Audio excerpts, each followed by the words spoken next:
What's going on, everybody? Today we're going to be updating my PvP tier list that I made around week 1 of Diablo Immortal's launch. We're legend ranked. I've played a lot of PvP in the last week, as well as over the course of several different classes. So we're going to jump into it, give them my overall thoughts, and really update my previous list. Let's get into it. So behind me, we have our Season 1 tier list made on the Week 1 launch of the game. Now, keep in mind that during this time, there are a few thoughts that I had going through my head, and I'll go ahead and explain them, as well as adjust the list as I see fit for this list. We're going to reset it and do all the classes separately and explain them all. But just to give my initial thoughts on the previous list, first off, the range classes. In that video, I mentioned that the range classes don't have as much damage that they need to have, and I completely agree with that. During the time, the damage, we didn't have the damage multipliers that we do now. We don't have the different legendary items that we do now. These classes have gotten so much better just because they have the damage to kill off the melee classes. Demon Hunter, at the time, all they were offering was some damage and the potential for the chill effect, which is, by the way, really, really good. But since then, damage has gotten so much better that these Demon Hunters can actually do you so much damage that you can't even get into the fight for some of the melee classes.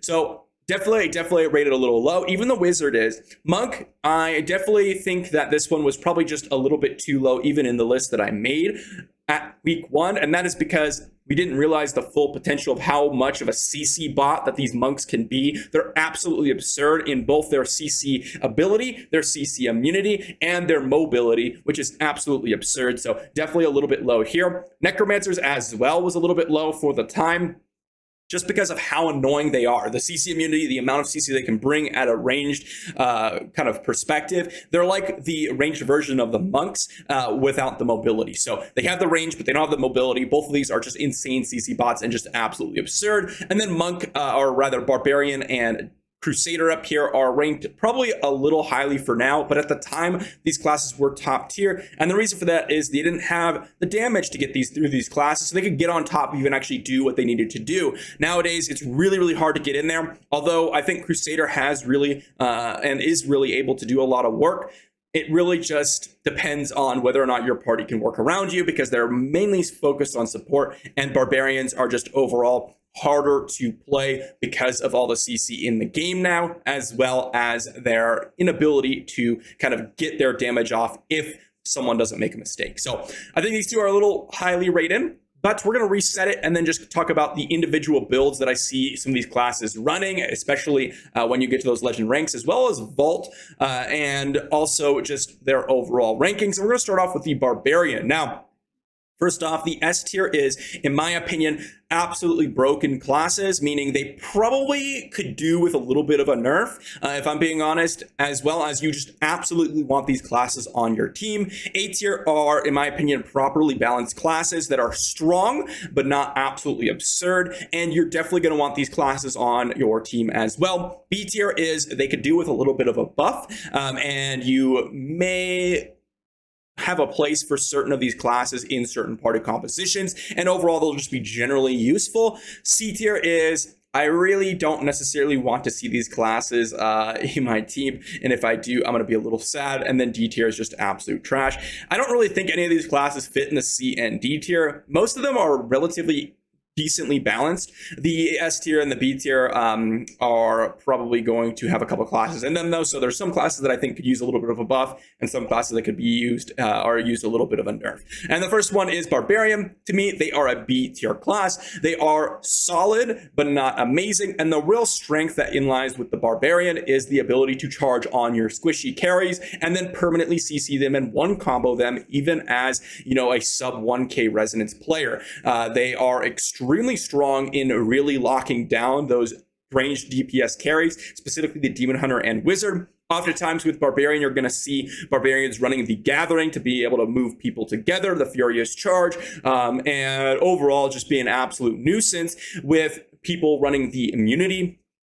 And that's what really has changed for the Barb. They have the Gladiator, they have the Phoenix Ashes, they have the Undying Rage, and they have just a million different ways to avoid damage, or just rather, not necessarily avoid damage, but avoid death, because they can just constantly get back up and constantly keep pestering you. And especially when you're playing like a Demon Hunter or a Wizard, you don't have enough ways to get away from them and kill them in time. You have to both kill them and then survive the 8 seconds that they're immune to damage, basically, or immune to death. So it's really hard for them to deal with it. But if you're talking about like fighting a monk or fighting a Crusader or a Necromancer, Barbarians really take a heavy hit there because they can't get through the CC immunity of some of these classes, as well as, deal the damage that needs to be dealt. Necromancers oftentimes have the shield, the CC immunities, and the CC themselves. Monks can just run away from you. You have the mobility to get away from the barbs or just completely fight them 1v1. And Crusaders have the same thing. So Barbs, really good against those ranged classes, specifically Demon Hunter and Wizard, but are hard to get in the backline if you have to get through those melee classes.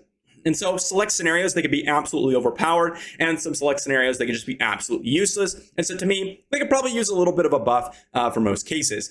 Crusader here, this one is going to be an A tier class for me, and the real strength that the Crusaders have is specifically their massive ability to support their team. These guys are basically the 0 DPS CC / support squad. When you're running into PvP, there's a couple builds that I see people run. I think one of the strongest builds is going to be running a sort of frozen chains range CC with the field immunity, 5 seconds of damage immunity, and banner to buff your team. This is going to give all of your party members extreme damage increase as well as extreme damage reduction because they are immune to damage. The only problem with Crusaders is that oftentimes when you're playing PvP, you need to have coordination with your party members. And of course, there's the recent PvP party invite bug where you can't even invite players to your party. If you can't invite players to your party, Crusader is absolute D tier, because all their skills you're oftentimes running affect the whole party. And so if you can't enter a party, they're absolutely useless. It's actually a game-breaking invite bug. The party invite bug is actually game-breaking for some of these classes and really should be fixed soon, because this is, like, again, the buffs in this game only work with your party members that you're nearby. And if you can't invite people to parties, then Crusader's useless because of their immunity and their banner. They have one other type of build where I can see a lot of people running, and that is a pure like CC charging build where you're running Horse, you're running the Frozen Chains, you're running Shield Charge, and the goal is to like pop banner, CC someone, jump on top of them, CC them again, and then charge them into a wall, CC them again. It's a really solid build for some people who are stronger. Overall, very decent class. The only problem is you're very reliant on your party and the party itself. So could be D tier right now because of the party invite bug, honestly, but I'm going to leave them in A tier if everything was working as intended.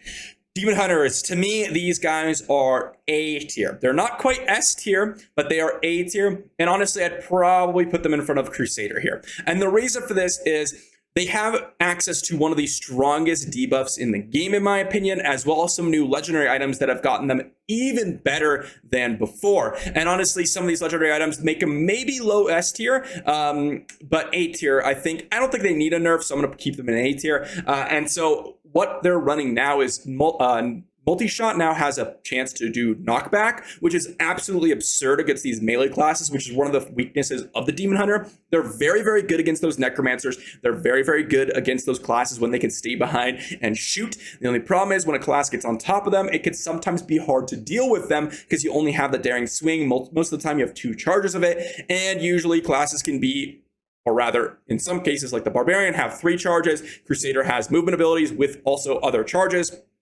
Overall, they just have so many ways to deal with the movement and gap closing. So overall, I think that the Demon Hunter here is very good.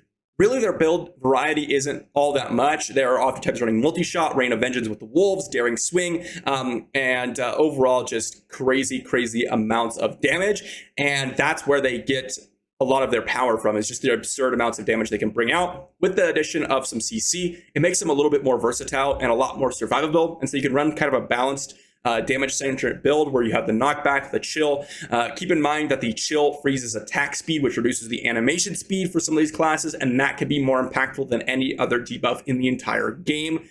Very good class Demon Hunter is, and in my opinion, one of the strongest classes for you to have on your team just because of how much damage they can bring. Monks, to me, these guys are A tier as well. I'm going to slide right in front of the Crusader. Now, the reason why I'm going to put the Monks in the A tier category is because of how much CC and mobility they can bring. They are one of the hardest, if not the hardest class to lock down. Honestly, they are the hardest class to lock down because of their constant CC immunity, their constant movement speed buffs, their constant mobility, as well as their insane amounts of CC. If you wanted to play a class and be free to play and be the most annoying class out there and still be super impactful as a free to play player, play a monk. These guys will get super insane value because, again, they have so many immunity frames with their flying dragon, they have so much shielding with their shield of Zen, and they have the CC immunity, so you can get a lot done as a free to play monk. And as you can see, I should have posted a video above me of me playing a couple PvP matches. The first game and the second game have the same monk character in there, and that guy a lot of the times was focusing me down. He would jump on me, CC me, and whether you're free to play or whale, CC kind of affects you the same in terms of some of the knock ups. So I honestly was really hurt by that monk. They really messed up my gameplay, and they did really well. And that guy was, 1,000 resonance monk.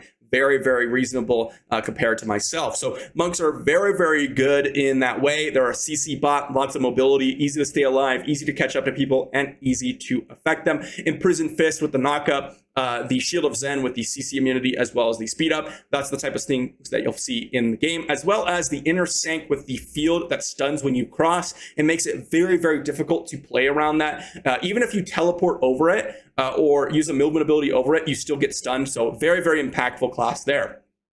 Next up is the Necromancer, and in my opinion, these guys are S tier. They are, in my opinion, the best PvP class in the game, and honestly probably could do with a little bit of a nerf. And the way I would nerf them, in my opinion, is increase the internal cooldown of Bone Pillar affecting enemy players. The reason why these guys are so strong is you're going to find them, they're going to be running Wraith Form with the Fear ability, they're going to be running the Bone Armor with the CC immunity, they're going to be running the Bone Pillars, they're going to be running the Bone Spikes. So the thing that was really difficult for these guys to deal with, or when you're a player and let's say you're 1v1ing them, well, they could Bone Pillar you, Bone Spike you, Wraith Form you, Bone Pillar you again, and if they are a strong player or you're even in Resonance, at that time, they may have already chunked you for 70 to 80% of your HP, which is insane considering that they just completely fully CC'd you. And keep in mind that they could Bone Spike you again because Bone Spikes has a couple charges, Bone Pillars have a couple charges, Wraith Form is a fear that lasts forever. All this stuff is very difficult to deal with. If you're in a group environment, your Bone Armor now applies CC immunity to your whole squad in terms of the party, which is absolutely absurd and honestly the strongest ability in the entire game for PvP, in my opinion. And then on top of that, you're going to be playing from range, Bone Pillaring, and that Bone Pillar, besides the fact that it has a visual bug where the Bone Pillar is invisible, which is a problem in of itself, it's also going to slow you, and then that slow field is really impactful oftentimes. So not only is it knock up, not only is it terrain that can block things, not only is it slowing you, so you also have the ability, even if you get past that Bone Pillar, you have to deal with the CC immunity. These classes are insanely strong. I don't think they need a major nerf. I don't think any class needs a major nerf in my opinion, but I think that just removing or increasing the internal cooldown of being able to knock up people with Bone Pillar would do wonders. Right now, it's a 3-second cooldown between knockups. That is too short. You can literally chain together some CCs where you Bone Pillar again. Increasing that to like maybe 5 or 6 seconds would do wonders for us to be able to play around these classes and still make them a complete menace in PvP. Maybe even more of a nerf needed, but that's what I would do just to keep it light. Next up is Wizard, and honestly, I would also put these guys either in high A tier or maybe low S tier. I'm going to put them in low S tier. Again, regardless of the fact that Wizard beams are literally invisible sometimes, which is a really big problem, they, in the last patch, have gotten so insanely strong that I think they probably need a little bit of a nerf. Now, what am I talking about? Well, I released a video on this, but I think that the helmet that they released, the ability to freeze people after damaging 6 times, is a little too strong. The problem that I've seen from what I've played, and you might have seen it in a couple of these clips, I can literally 1v5 just because I will teleport onto people, black hole them, drop Ice Crystal, drop Ray of Frost, and then in the time that they've CC'd by the black hole, which is, by the way, already an insane ability, they get frozen right after that. So I could chunk literally 5 people of 80% of their HP, and then before they can react, I can just teleport away because my teleport has 3 charges. It's an actually absurd class. They have one of the strongest, if not the strongest, actually what I would say is the strongest mobility move in the entire game in teleport, as well as some of the highest damaging abilities in the game, as well as some of the strongest CC abilities in the game, as well as some of the longest range in the entire game. This combination is probably a little too much for the wizard, and a few things that I think maybe would be a good way to balance them is to potentially reduce the range on some of the ice crystal laser effects. I think that's a huge problem. Sometimes it bugs out and locks onto even when you're walking away. And also perhaps reduce the amount of CC that they actually have. If you want to keep the black hole the way it is, that's fine, but maybe reducing the Ray of Frost freezes or the fact that it chills. The thing is like, when you're playing a wizard, and honestly, the more I'm talking about, the more I want to put them in front of the Necromancers in terms of needing a nerf. But the Necromancer CC is just so strong, I don't think so. I think that the wizards just have too much, honestly, in their kits. Like, when you're talking about them, they have Chill, which is the CC debuff that I mentioned with the Demon Hunters have. That is one of the strongest in the game that's reducing attack speed. Then it turns into a freeze, which is, again, a just straight up freeze that you can't do anything. And then they have the black hole, which pulls you all together. So now you're localized and you can target all of your abilities into one area and freeze everyone. And then they have 2 screens of range. And they have the ability to escape oftentimes because of the triple charge of teleport. It's very, very difficult for people to deal with wizards, in my opinion. Once again, I think that they should reduce the amount of CC that they have, as well as reduce their range. I think that it's a little skillless. Drop an Ice Crystal and then drop Ray of Frost and then hit everyone in 2 screens radius, and no one can even see you. It's a little silly, in my opinion. So that is the 6 classes. Let me know if you would change anything. Again, I think that there's some viability. Like, in my opinion, Barb can be up in B or A and S tier in some situations. Crusader could be S tier as well in some situations where you have a party where it's very, very coordinated. Monk can be S tier in some of those situations where you're kind of a solo lone wolf. So they all have different strengths and different weaknesses. I do think that Barb could use a little bit of a buff potentially, and I do think that these classes should probably get a nerf. So that's my thoughts. Let me know again what you think down below. If I'm rating a class too highly or too lowly, I'm sure the Barb will get a lot of people riled up in the comments. Other than that, I think a lot of these most people agree with. But this is an updated season 3 PvP tier list. Compare that to the previous version. I think that this is much, much more fair. Again, nowadays, we're comparing these on equal resonance, equal whaling factors. It's not like, okay, a 5k resonance is going to be way stronger than a 5k barb. That's a completely different argument. We're talking about a completely different balanced perspective in terms of resonance. I'm sorry, I meant a 5k resonance wizard is going to be stronger against a 1k player versus a 5k barb versus a 1k player. That's kind of what I meant. But again, equal playing field in terms of resonance, equal playing field in terms of skill and Paragon and all that stuff. It's all about the abilities and what the class offers. And that is what my findings are. Let me know for all of you Legend players out there if you have enjoyed PvP. To me, I've kind of been having a little bit of fun with the wizard. Obviously, I'm playing a really, really good class in PvP. The only problem is that there's a lot of bugs with the visual bugs with Necro Wizard. Black Hole doesn't really work properly. Sometimes people are invisible. Sometimes the Demon Hunter's wolves go invisible. It's just all a little bit of a mess in my opinion. So I hope they fix these things and perhaps some of these ratings will change in the future. Let me know if you enjoyed. Let me know if you want to see an updated list for season 4. I will be swapping to Necromancer soon, which in my opinion is going to be the strongest PvP class. So we're going to really see and test how valuable these classes are by playing it ourselves. If you enjoyed, be sure to like the video, be sure to sub to the channel, and I will see you for the next video.